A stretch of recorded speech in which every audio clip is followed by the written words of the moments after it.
Welcome back. Welcome back.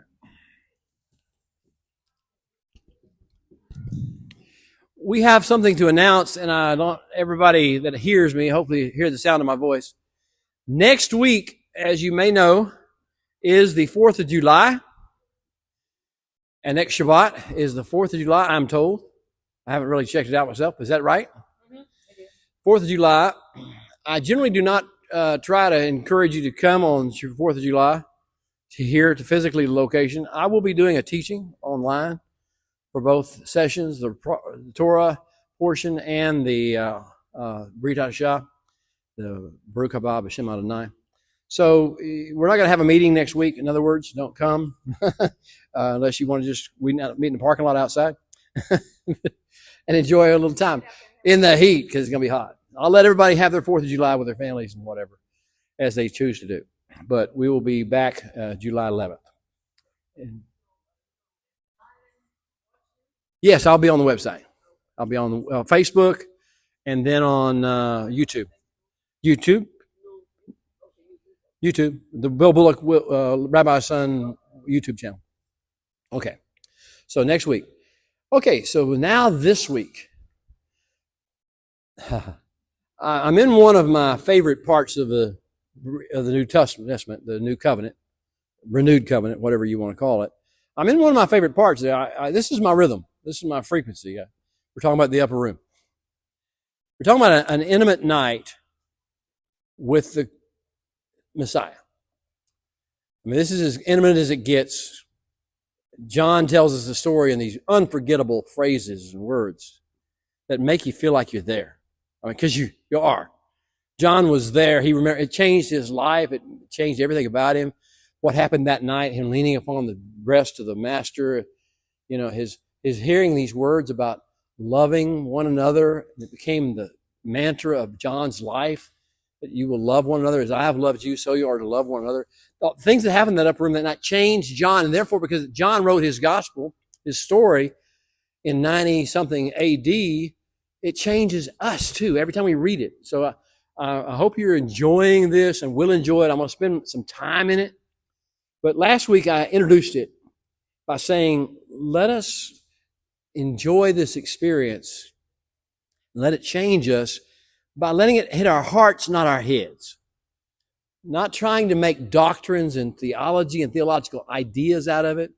Letting the person of who Yeshua is, the one who washed the feet, the one who broke the bread, the one who poured out the wine and gave us the cup, the one who actually interacted with us and who said these wonderful things over us and blessed us that night. Let us start from that point. And so as we got through last week, we have had some bread, matzah. We realized he said, this is a piece of me. When you eat this, when you take this, ingest it, as a metaphor, you're taking in you're evidencing the fact that you're now part of me. You have part of my mind, part of my heart. You have part of my vision. You have part of my Torah knowledge, the base of Torah knowledge. You have it in you by virtue of our experience together tonight. And you have also take this cup and drink this cup and pass it around amongst yourself because you are sharing. This is my life force. You are now taking it. It's not transubstantiation, and not a doctrine of transubstantiation. It's not some Catholic thing we're doing. It's saying, yes, we now have this neshama being awakened. It's actually the life force of Yeshua that's been in us all along. We didn't know it. And he's coming and bringing it to life. And the last thing we had was, hopefully you're all there at the moment. You travel across time and space a little bit. Close your eyes if you have to, whatever, and you're in the upper room. You're in the room. And the water is still splashing in the basin. And the towel is coming out. And your feet have just got washed. And he's this close to you. You can reach out your hand and touch him.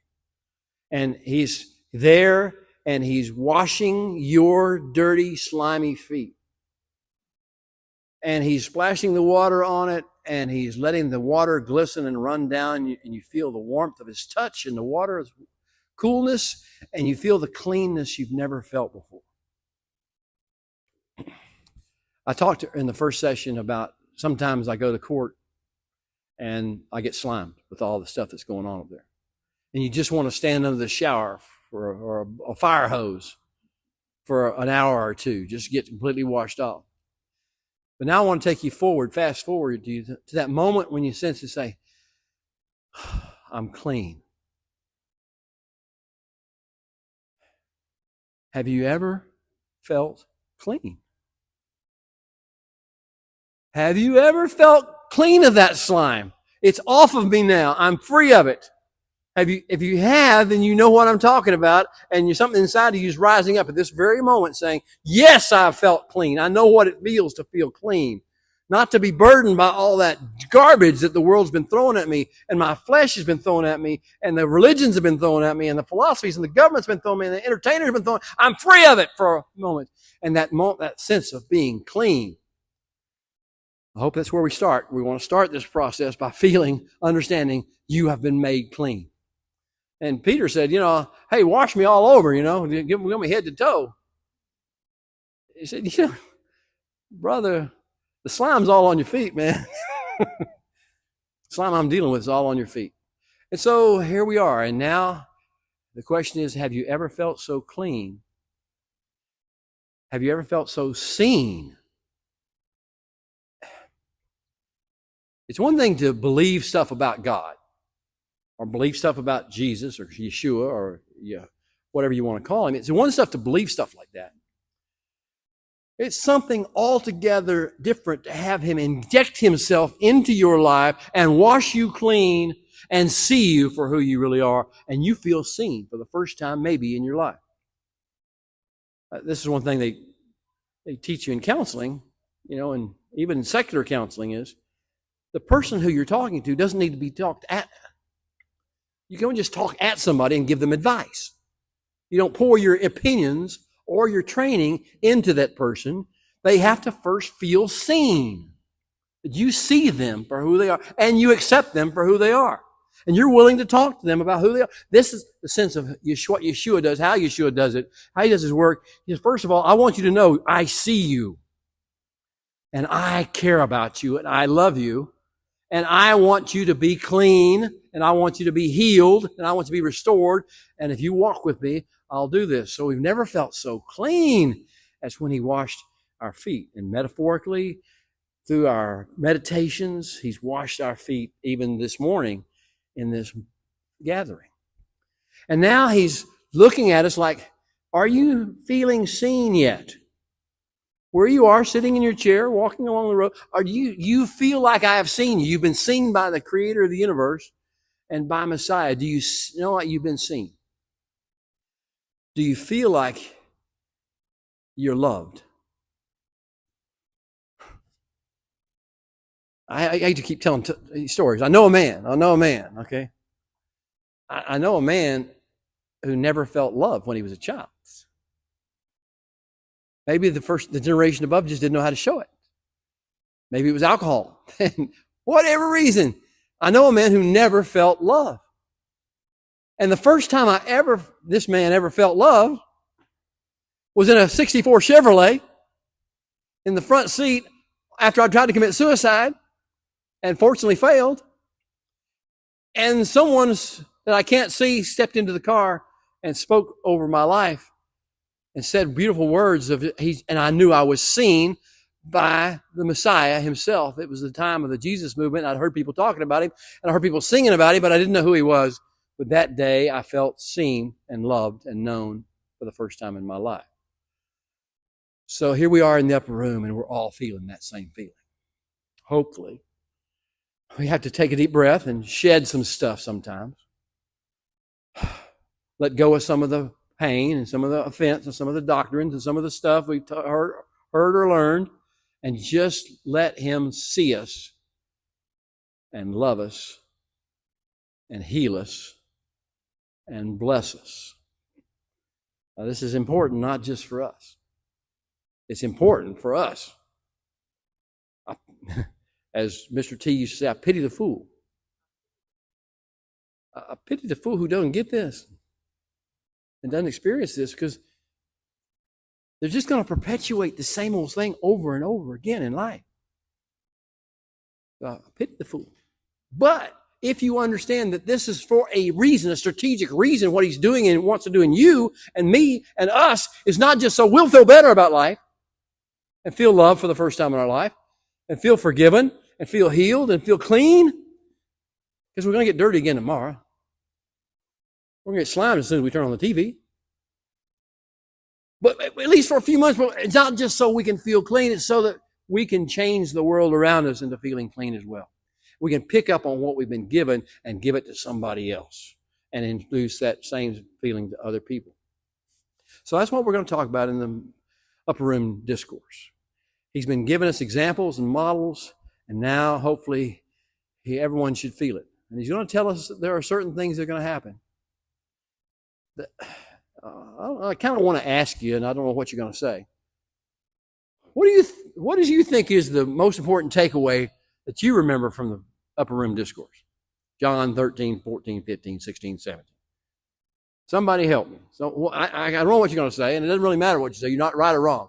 I just want to know what is your most important takeaway from the next 4 chapters of this John's Gospel and the story of the Upper Room Discourse. Martha, you got anything particular that you think of that is a takeaway from this? Put you on the spot. There is just so much, that happened in that room. There was Pesach. There was the covenant words of bread and body and blood and wine, and there was the betrayal. There was the questioning of who will betray. There were just so much that happened there, but to me, that whole thing was just intimacy. It's just us guys. It's just you and us. It's just together, and this is going to happen. And just this final opportunity to just be together and get on the same page, hopefully. I think about the last time I was with my mother, and that I got to be with her when she took her last breath, and it was just the two of us. And it was the most intimate time that I ever spent with her. Was her last moments on earth. And it was because I knew what it was all about. I knew what her life had been all about. At that moment, I knew where she was going. I knew it would be the final time I kissed her hand and I kissed her cheek and I heard her voice on this side. It was the most intimate time we ever had. And so when I think of that time, I think about just intimacy and appreciating what it's all been about. All right, that's very beautifully said and well said. Well done. Yeah.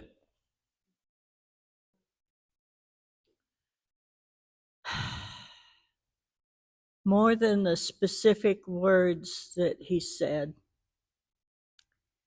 was the fact that he knew what lied before him. And yet, because of his great love for them, he held space and took time with them and greatly desired to take part in this physical thing with them, to show how much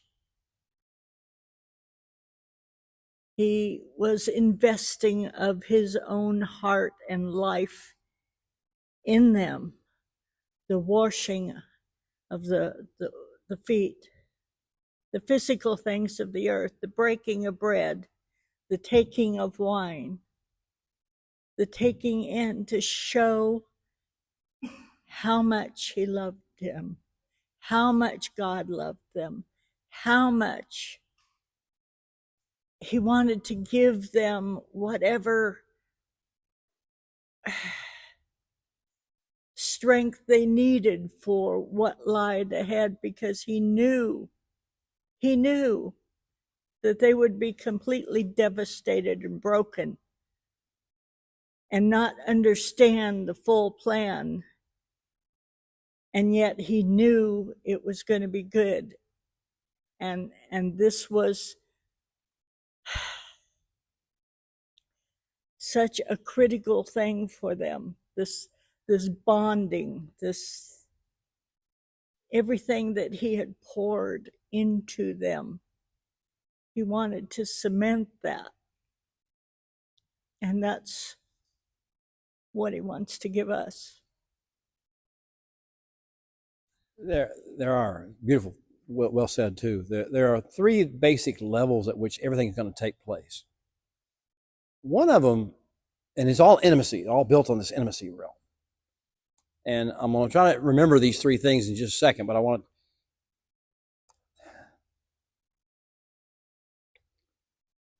Some of you are old enough or been through enough in life where you know what you understand what I'm going to say. I'm 72 and I have 6 children and 10 grandchildren, one more on the way. One day, I know, and it's getting closer and closer. One day I know that I will not be here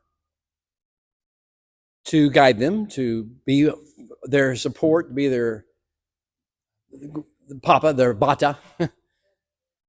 I will not be here to do that. And I look at each one of their lives individually and say, okay, you're going to have to deal with this without my help. You're going to have to deal with that without my help. You're going to deal with this individual, unique problem you have with the future, with the world, with your own self. You're going to have your own history, your own genetics, with your own way. And what can I do to prepare you, to get you ready for that?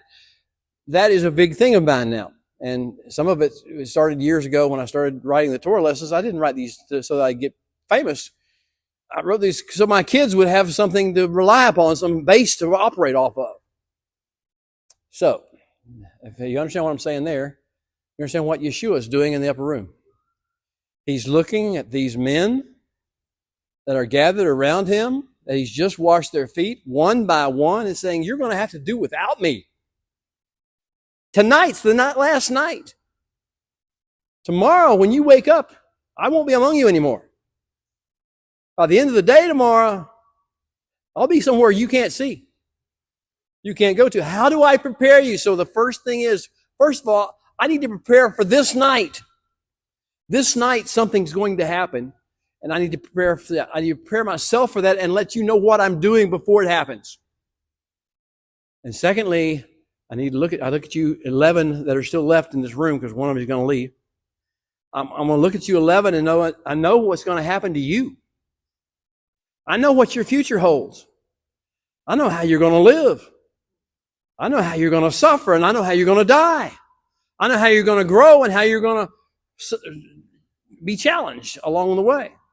And I want to prepare each of you as best I can for that process. But beyond even that, the third level, there are people who are not in this room, who haven't even been born yet.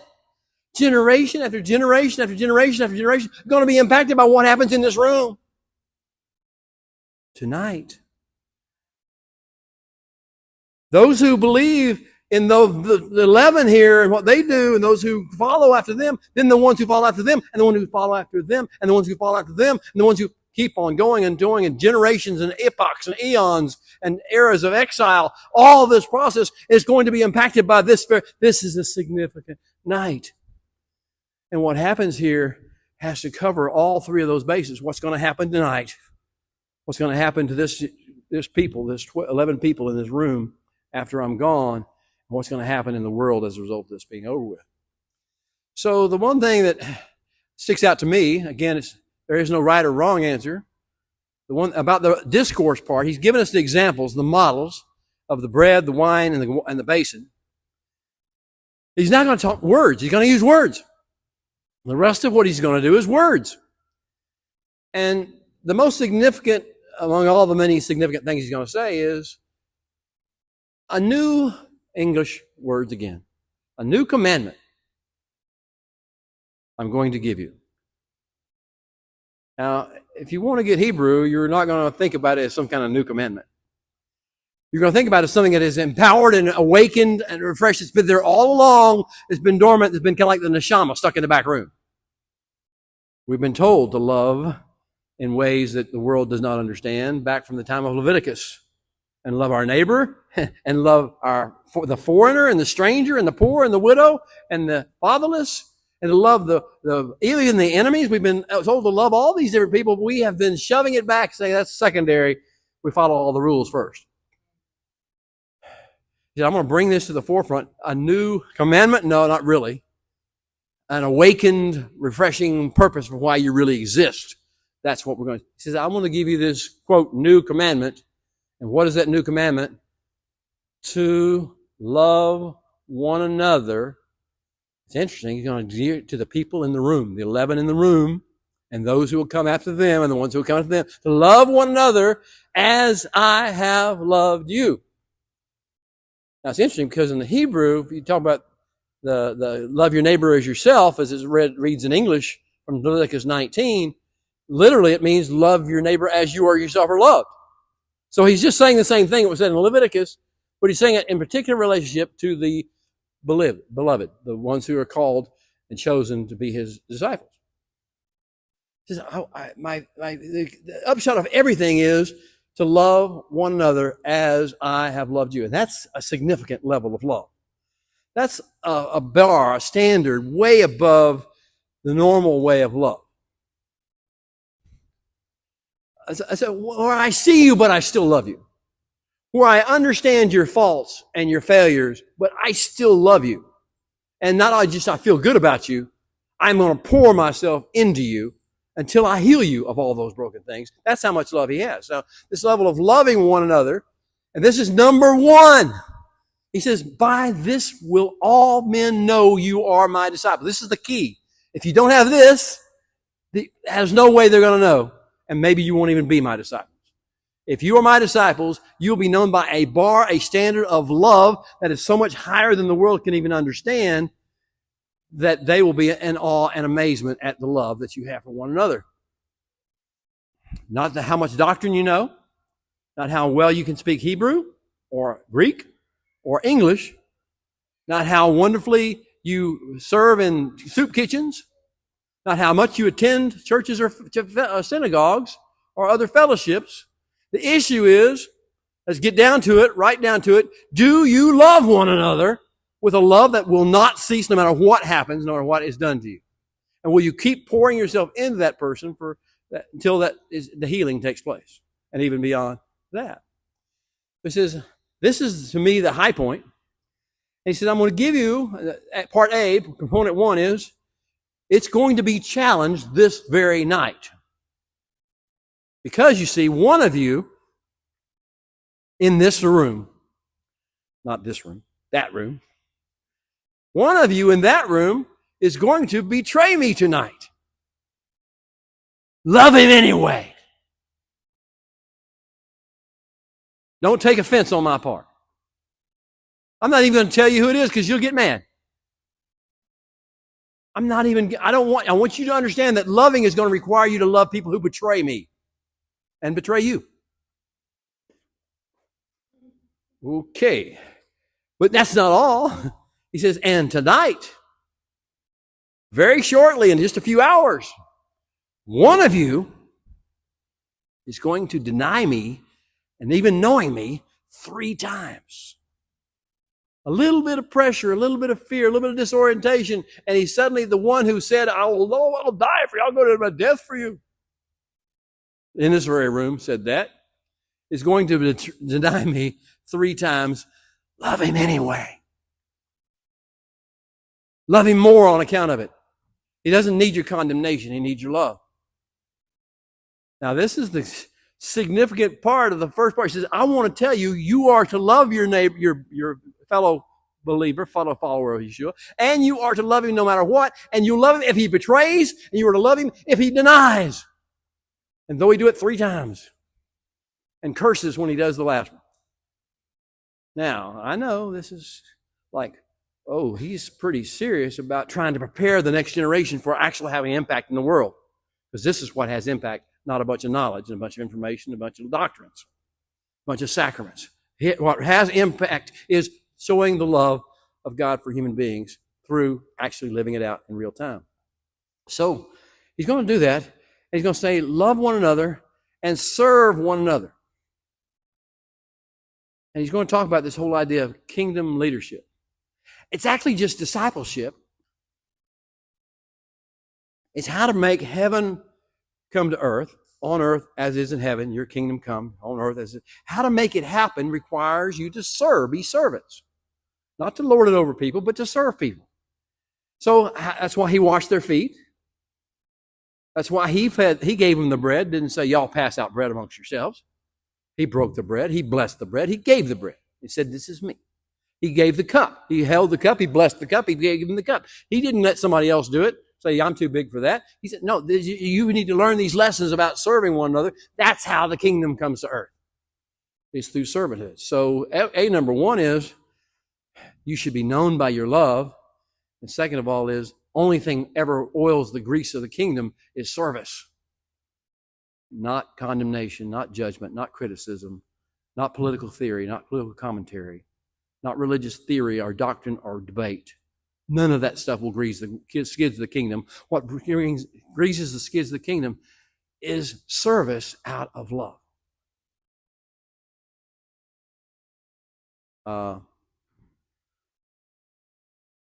Have we missed this somewhere? Have we wandered astray into different areas and different things in the name of religion? Yeah, we have.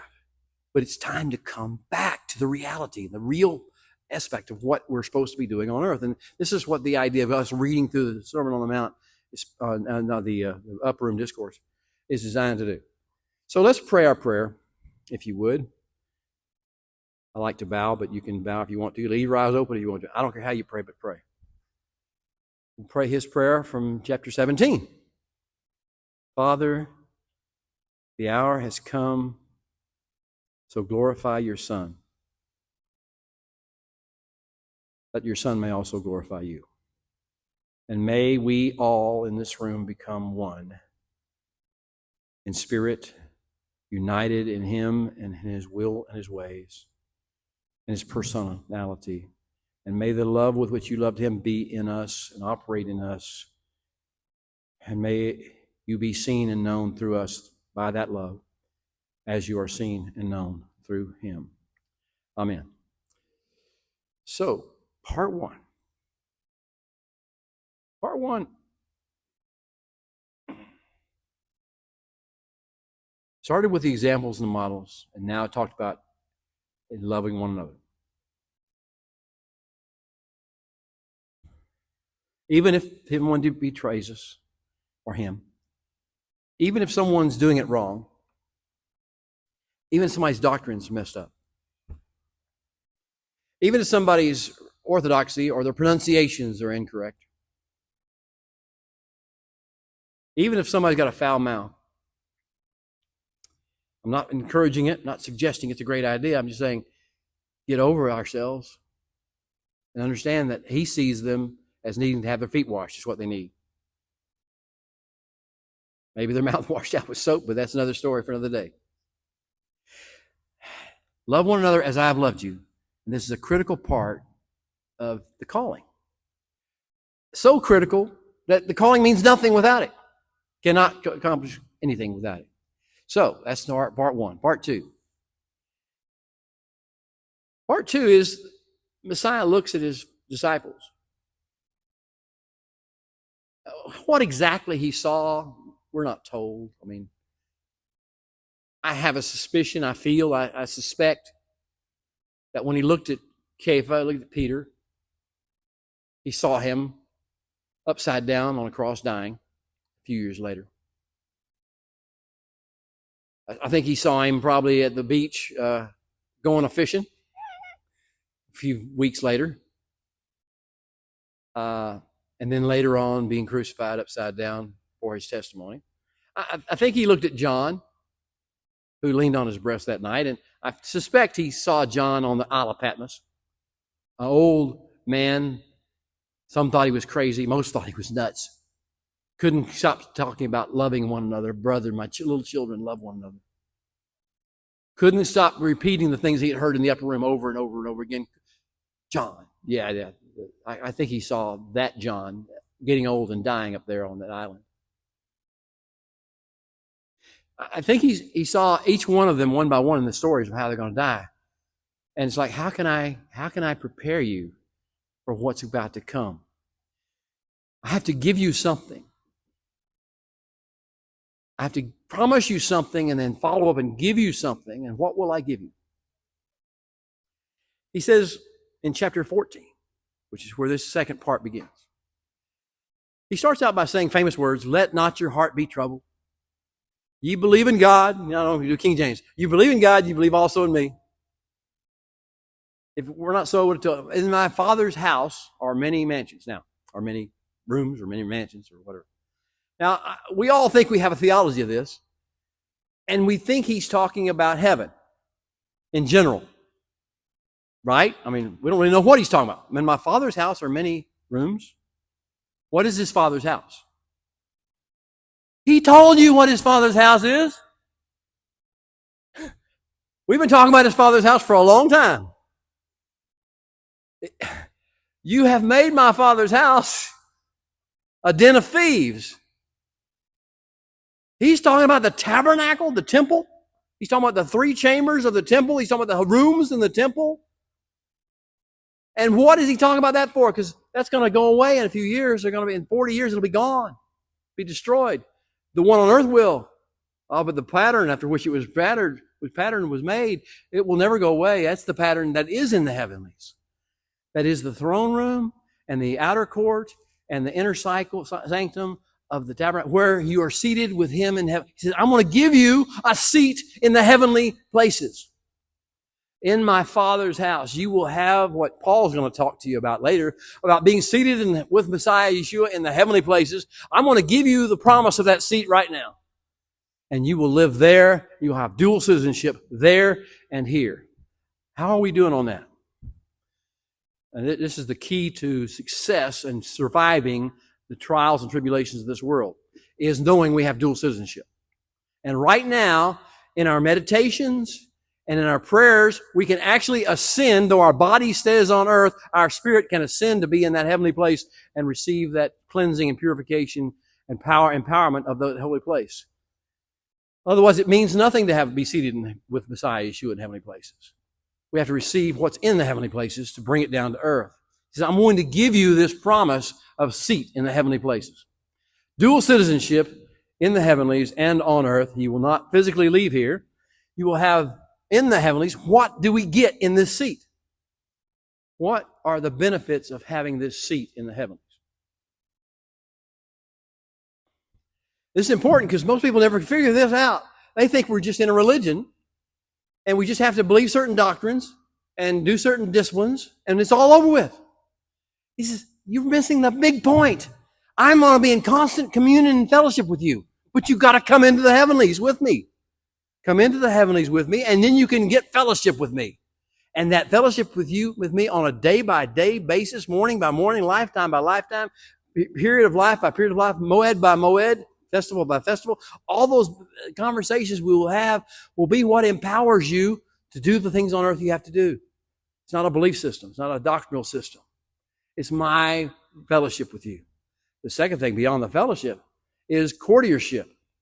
We get to represent our families and our households and our progeny and the world around us and the spheres of influence we have, represent them in the heavenly places as courtiers, as representatives, as emissaries, as ambassadors on behalf of our people of earth, to go into those heavenly places day by day, situation by situation, and present those requests and those needs to the Holy One, and then receive back his words and his encouragement and his empowerment to be able to deal with them. This is radical. I will admit to you, this is radical. The whole idea of Yeshua is radical. It is not Christianity or Judaism as normal, as expected. It is a whole new realm of looking at life and dealing with life because we have the empowerment to be able to transcend the physical nature of human beings. And our neshama can be seated in the heavenly places and receive wisdom from the heavenly places, encouragement from the heavenly places, empowerment from the heavenly places, and come back down and use it and put it to work on earth through physical bodies and conversations and discussions. So this is part 2. What is he talking about? These placed in the Father's house. He's talking about how this is going to change the way we approach life. We will be able to go and be alongside him in the heavenly realm, his Father's house. And he says, all I can tell you about it right now is, I am the way and the truth and the life. Now, it's interesting that those are the 3 typology ways that the Hebrew language refers to the 3 chambers of the tabernacle. The way is the entrance into the outer court. The truth is the veil that takes you into the holy place. And the life is where the presence of the Holy One lives in the Holy of Holies. So he says, I am the tabernacle for you. I am your entrance point to every place in the heavenly realms where you need to be. This is upper room stuff. This is revelation stuff that we have a capacity to be higher than the normal human being, to be empowered in ways the normal human being is not. But we have to learn how to resist the slime of low expectations and taking on whatever the world tells us we're supposed to take on. So that's part 2. Chapter 14 is a very powerful chapter, telling us that there is hope. And I call it the joy set before us. Now, Yeshua is going to be willing to go to the cross and the suffering and the indignity of the cross and the suffering and the dying on that for the joy set before him. I've heard lots of sermons on this. Some people say, well, it's the people. And some people say, well, it's the ascension into heaven being there. And to some degree, it's all of them. The point is, he wants us to know the joy that's set before us too. The joy set before us is continual, constant communion with him in the heavenly places, with empowerment that goes with it. And there's a vehicle for that, which we get to the next part of this. The next part is part 3. The interface model. It says it's like a vine and its branches. So picture he's the vine and he's in the heavenlies. He's seated in the heavenly places in the Father's house. And we're the branches, we're on earth. We droop down upon the earth, and we're supposed to release the fruit upon the earth. But the fruit, the energy, the life force for the fruit comes from the heavenlies. So he says, I am the vine. You are the branches. Abide in me. And that's the whole issue of interface, abiding. This is the secret to our success, is learning how to abide in him. Not believe on him, not have some sense of intellectual understanding of who he is or what he does, to actually let him be the life force that operates in us. To awaken our neshama at all times, to bring that life force into it, and to bring forth this fruit. The evidence of that is going to be the fruit of the Spirit. Paul's going to define that as love, joy, peace, patience, temperance, goodness, gentleness, kindness, faithfulness, and self-control. Okay. That's the way we know we're connected to the vine. Not how much we talk in tongues, not how much we sing, not how much we dance, not how much we do anything that we think is religious, how much we actually exhibit these fruit of the Spirit, that means we're connected to the vine that's in the heavenly realm. The energy is coming out of the vine into the branches. So it begins to give us this whole idea of the vine and the branches. That'll be part 3 of it. And he's going to give us the last time he's going to tell us, I am the something, is I am the vine. He told us I am the truth, way, the truth, and the life. But he warns us that despite this, despite the fact, maybe because of this fact, that we are connected to this vine in the heavenly places and we have energy flowing into us and wisdom flowing us from an external source, we're like aliens, sort of, in a sense. In spite of this, or because of this, the world will not handle us very well. The world will not welcome us into the realm. The world will not celebrate us. The world will not be glad we're here. Peter, do you hear me? John, do you get this? They're going to put you on an island and lock you away. Peter, they're going to hang you upside down on a cross. You go through the list, they're going to do it. They're not going to receive you well. You will be hated for my sake, he said. But then he's going to give them the joy and the hope of the future. But be of good cheer. Wait a minute, they're going to hate us? We're supposed to be of good. Yes, be of good cheer, because the one you're connected to has overcome the world. And he's going to show you and empower you how to overcome the world yourself. So this is part 3 of this. This is a powerful discourse that we're getting. We haven't got to the methodology and the implementation strategy yet.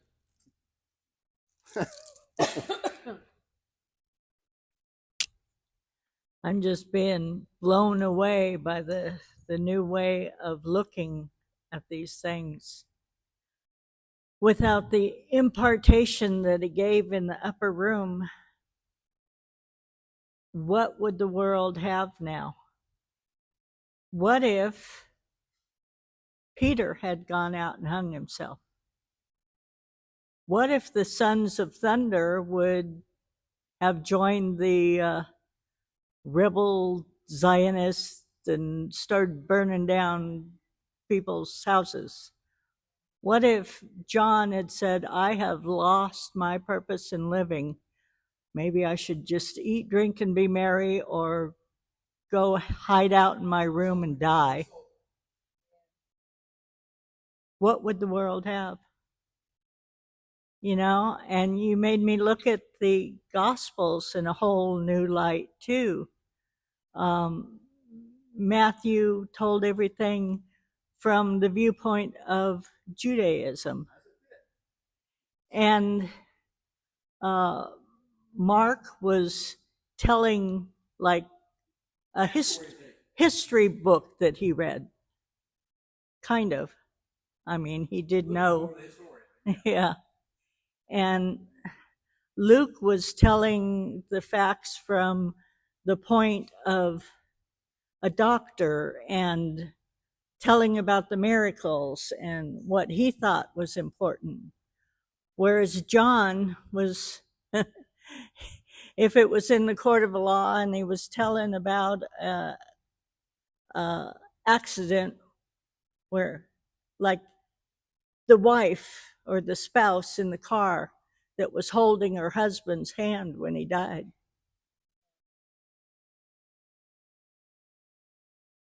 It hits different, doesn't it? It does. It does hit differently. And then it makes me think about what was left out of the Bible, but that's another story. It's just that God is so good to wake us up to what he's doing. Okay, exactly. Thank you for that, reminding everybody about the difference in the Gospels. That's very important to understand. We need all 4 of them, but John is the one that gets us in this mode right now. I'm thinking about another parabolic parallel where we're sent out to go take the land, and we suss it out, and the land is good, and it needs to be redeemed and given back. But there are giants in the land. In the raging nation, there are giants. And what report are we going to bring back? And the report that we bring back is it going to be, we can take it? Be of good cheer, fear not. He's overcome it. We can do it. Or is it, man, it's too much, it's too big, it's overrun by giants, and yeah, we'll never take it. And so to me, this is it just goes back to what has been already laid out in the Torah, and now Messiah's living it out. This is that. You can do it, be of good cheer. It's going to look really bad, but it's going to be really, really good. Don't believe that report. Believe the good report, So. And live out of that good report. Yes. Act on it. Live yes. on it. Believe it. Take the land. Because it's already yours. Already given it to you. Now, I'm going to back up for a second because I've gone through the first three portions, the first three parts of this upper room discourse. We're going to, like I said, we're going to take weeks, a week at a time for each of these parts. But right now, we're just kind of summarizing. But I do need to take a step back after part 3 because I am sure that some of you were saying, I don't know if I can get that. We're supposed to have a dual citizenship in heaven. We're supposed to be connected to the vine. He's in heaven. We're supposed to be connected to him. His energy force is supposed to be flowing through us constantly. We're supposed to be able to be representing and being an ambassador and emissaries in the heavenly places. We're supposed to have seats in the heavenly places and be these things on earth as it is in heaven. We're supposed to be vessels of that, living vessels of that. I don't know if I can go with all that. That's not my religion. And Yeshua would have known that he was pushing the limits of what the disciples could grasp at that particular moment, as I'm pushing the limits of what you can grasp right now, perhaps, because religion has dumbed us down so badly that we do not understand what Yeshua taught us and gave us.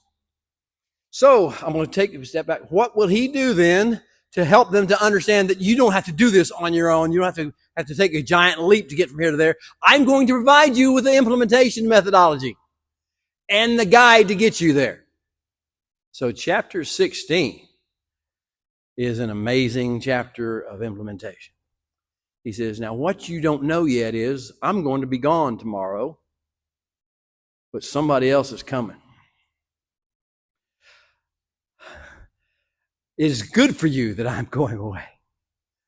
Because if I don't go away, then the helper cannot come. The counselor. Now, who are we talking about? Now, you and I have got years and decades and generations even of teaching about the Holy Spirit from a Pentecostal, charismatic, Christian viewpoint. They didn't have any of that to have to deal with. They didn't have to parse through the issue. Well, do I speak in tongues? Do I not speak in tongues? Do I speak in tongues because it's a foreign language or because it's some angelic language? Do I just babble with syllables? What is that? Do I have to heal people when I pray for them? Do they have to get healed when I get? Do I have to prophesy and say things? We got all this baggage from the charismatic and the Pentecostal movement, some of which has some substance to it, but most of which just puts us in a bondage we can't. They didn't have to deal with that. They had things like Genesis 1:2, and the Spirit of God, this Ruach Elohim, moved upon the face of the waters and stirred them, and he brought order out of chaos, and he brought light into darkness, and he brought hope and purpose and meaning into the lost and meaningful and going in every different direction, confusion world. He had Genesis 1, they had Genesis 1:2 version of what he was talking about. They had Psalm 51 version of what? Renew a right spirit in me. And so many more portions of the Psalms where David talks about, let your spirit rise up in me. They had that. They had the book of Isaiah and the prophet Yeshayahu, who says in the spirit of wisdom and understanding, the spirit of counsel and might, the spirit of knowledge and the fear of the Holy One. They had all of chapter 11 and the representation of how that's going to change the way you approach everything. You won't judge according to the sight of your eyes or the hearing of your ears.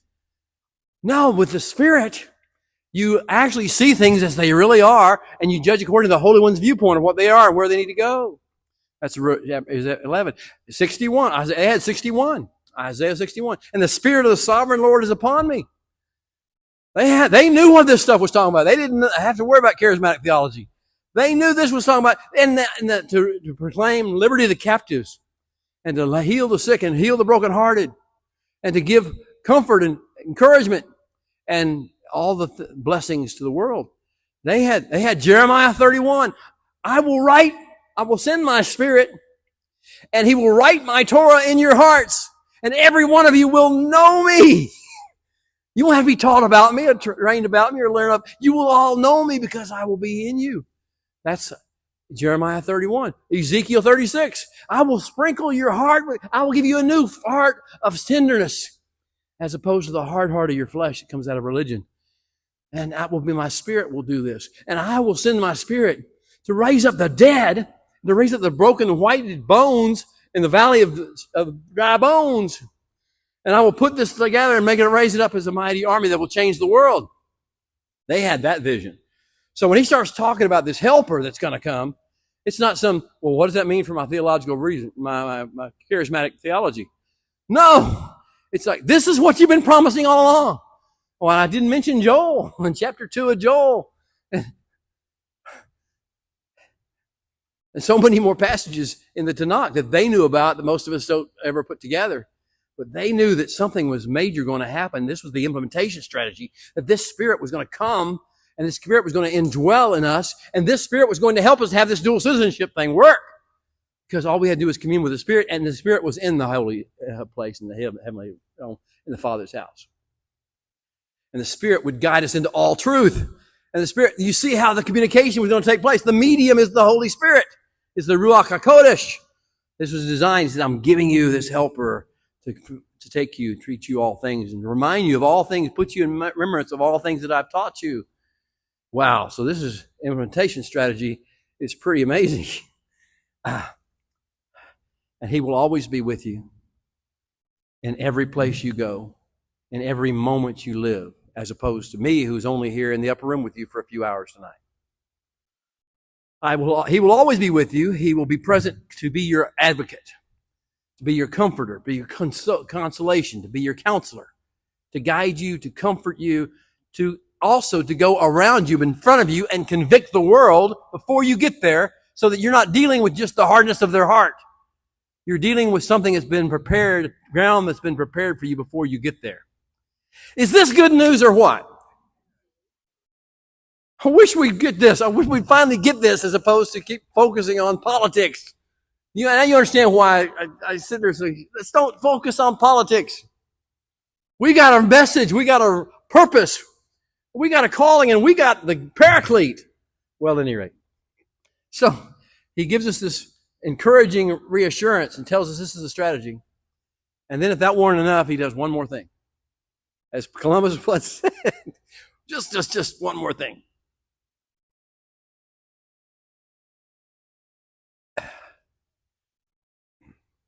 I wish I was there, really physically there, and I could really tell you exactly how he did it. I wish I could tell you if he bowed his head or if he stood like you do when you pray the Amidah, the Shemona Ezra, the 30 paragraphs. I wish I could tell you what posture he was in, but it wouldn't really make any difference if I did. I wish I could tell you whether he closed his eyes or didn't close his eyes, whether he raised his hands or didn't raise his hands. I wish I could tell you that just because I want to know. I'm curious. I've got a curious spirit. I want to know. But it doesn't really matter. What he did was he prayed. He spent and nobody mentions this but John. John's got a whole nother, this changed his life. He remembers every word of that prayer, word for word. How many years later? This was around 29 AD. He wrote about 90-something AD. 70 years later, 65, 70 years later, he remembers every single word in sequence that Yeshua prayed that night. It was engraved upon his spirit. He prayed for a whole chapter. 17th chapter is a long, long prayer. And he remembered every single stinking word. I can't remember a prayer that I prayed or you prayed 6 minutes ago. But that moved him. So Yeshua prays, and he starts out with these prayers. He prays in 3 levels. He prays, first of all, for that night, that it would all go according to plan, that he would be strong and strengthened enough to be able to do what he needs to do, and that they would be encouraged and strengthened that night, though he was separated from them and torn apart and arrested and taken for trial, and they would be scattered like the wind, and they have the power to withstand that and overcome that night, but more so that they would be able to through their testimony, that through their communion on the daily basis with the Holy Spirit that led them into the heavenly places, they would be able to change the world around them in the era in which they live. Then he prayed on the 3rd level, that even you and me and our children and our children's children and their children's and children's children in every generation would be able to be empowered by these very same messages and the same implementation strategy and the same contact and communion place with the heavenlies and the Father's house, and that we would be able to do what we're called to do and be his examples, his model to the world. And what he did when he prayed was not just ask God for stuff. We tend to think of prayer as asking God for stuff. He laid out the plan and the will of God and declared it right there in the form of a prayer. So if you want to know what the will of God and the plan of God is for the world for the next 50, 60 generations, read John 17. This is the plan, this is the strategy, and this is the implementation process. And he's going to come down to these prayers. And he says, now here's what I want the end result of it all to be. For these 11 people in this room, for everybody that they will ever impact in their lives, and for every generation that will ever be impacted by the people they impact for their lives. I want this to be the upshot of it all. What is the upshot of it all? That my joy would be in them, and that joy would be full. That they would have my peace that I give to them, and they would emanate and exude that peace, and they would love one another in ways that the world cannot even understand, but says, amazing. I got to know how you did that. Joy, shalom, and love at the highest possible level. That is what he wants for us. That is his plan. That is his will. Let us not settle for anything less than that. That's his prayer. Those are the 5 component parts of the Upper Room Discourse. It's why I love it so much. It's so transformative and so deep that when we get to other things that we're going to talk about over the course of our final parts of our study, the after resurrection conversations that he had, the last messages that he gave, the ultimate, what do they call it? The commission, the Great Commission, all the things, and then the conversations in the book of Revelation that he had. When we get to the latter part of this process, if you don't look at it through this vision, through this lens, you'll misunderstand and you'll turn into something it's not. He intends to change the world. He intends to heal the world. He intends to heal humanity. It's not going to be a one-time, wave your hand and fix it. It's like he's going to employ